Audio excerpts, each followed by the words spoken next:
আসসালামু আলাইকুম, সবাইকে ওয়েলকাম জানাচ্ছি।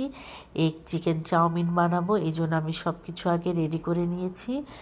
বেস্টের মানে চিকেনের যে বুকের মাংস ওটা 1 পিস নিয়েছি, 2টা ডিম, আদা আর রসুন বাটা, আর কয়েক রকম সস, নুডলস, পেঁয়াজ, কাঁচামরিচ, ক্যাপসিকাম, গাজর আর পাতাকপি কুচানো, আর এদিকে সয়া সস আর ভিনেগার। এবার আমি চিকেনটাকে সুন্দর করে মানে ভালো করে ম্যারিনেট করে রাখবো। 1 চামচ দিয়েছি গোলমরিচের গুঁড়া, আর আধা চামচ দিয়েছি লবণ, আর 1 চামচ দিয়েছি আদা রসুন পেস্ট। এটাকে সুন্দর করে 1 চামচ দিয়েছি সয়া সস, আর আধা চামচ দিয়েছি ভিনেগার। এবার এটাকে সুন্দর করে মাখিয়ে ম্যারিনেট করতে রাখতে হবে। ভিতরে আমি লবণও অ্যাড করেছি। ভালোভাবে নাড়াচাড়া করে দিতে হবে যাতে সব একসাথে মশলাগুলো প্রবেশ করে সুন্দর করে। এবার এটাকে আমি আধা ঘন্টার জন্য রেখে দিব।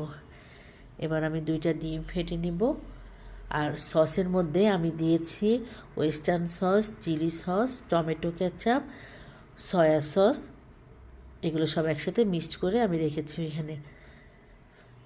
তারপরে ডিম 2টা বেশি না, অল্প তেল দিয়ে আলতোভাবে নাড়াচাড়া করে এটা নামায় দিতে হবে, বেশি ভাজা যাবে না ডিমটাকে। তারপরে ম্যারিনেট করেছিলাম চিকেনটা, ওই তেলের ভিতরেই আমি চিকেনটা দিয়ে নাড়াচাড়া করে নিচ্ছি।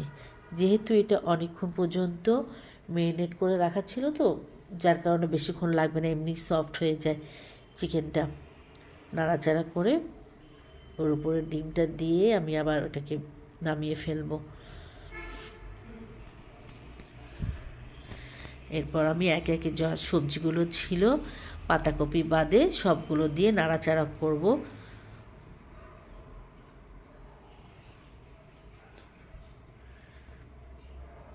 যেহেতু পাতাকপিটা তাড়াতাড়ি হয়ে যায়, আর তেল একদম অল্প দিয়েছি, যদি বেশি তেল দিলেও দেখা যায় যে পানি উঠে যায়, বা লবণও আমি আগে দেইনি। আমি এখন এখানে দিয়েছি টেস্টিং সল্ট। আগে পাতাকপি দিলে বা লবণ দিলে পানি পানি চলে আসলে এটা ক্রাঞ্চি ভাবটা থাকে না। আর অনেক মনোযোগ দিয়ে আমি আজকে মানে গতকালকে রাত্রে রান্না করেছি, অনেক মনোযোগ দিয়ে রান্না করেছি। এই যে পরে ডিমটা আর চিকেনটা এটার সাথে অ্যাড করে দিব। এদিকে তো আরেকটা চুলায় গরম পানি বসানোই আছে। নুডলস সেদ্ধর জন্য কত সুন্দর লাগতেছিল দেখতে তখন, এখনও কত সুন্দর লাগছে।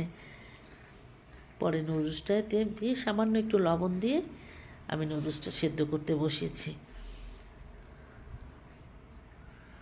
এই যে আমার নুডলসটাও সেদ্ধ হয়ে গেছে। তারপরে এদিকে সব ভেজিটেবল যখন সব একসাথে মিক্সড করে ফেললাম, তখন নুডলসটা দিয়ে সব সসগুলোর ভিতরে দিয়ে দিচ্ছিলাম। দিয়ে এবার অনবরত নাড়াচাড়া করতে হবে।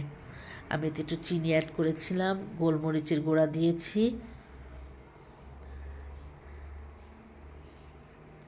এই যে আমার চাউমিনটা হয়ে গেছে।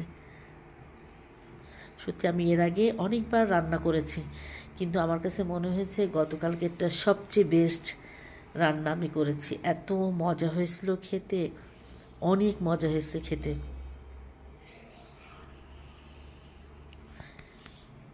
বাসায় সবাই একবার ট্রাই করে দেখবেন আমি যেভাবে রান্না করেছি। কেমন হয়েছে আমার চাউমিনটা কমেন্ট করে জানাবেন। সবাই ভালো থাকবেন। আল্লাহ হাফেজ।